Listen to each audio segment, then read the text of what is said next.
Hi, and welcome to the IDQ Pro tutorial series. My name is Helena, and today I'll be talking about how to use multiplicative scatter correction in IDQ Pro. This feature corrects spectra in the data cube.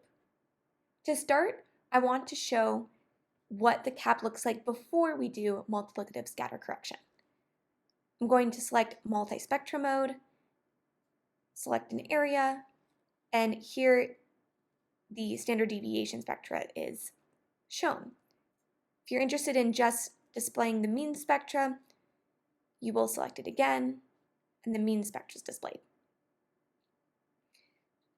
Now we'll go to data correction and select multiplicative scatter correction, or MSC.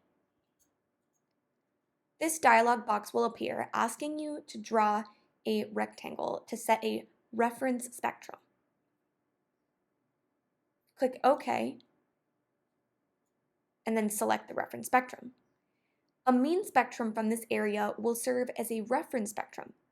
When selecting an area, select a more or less uniform part of the image.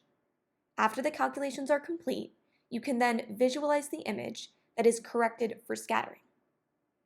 The effects of MSC can be visualized by looking at the individual spectra from one of the objects. The correction is now complete. You'll click OK. Now from the beginning, we chose the cap, so now we'll go ahead and add and select a similar area on the cap. And you can see the difference from before the correction and after the correction.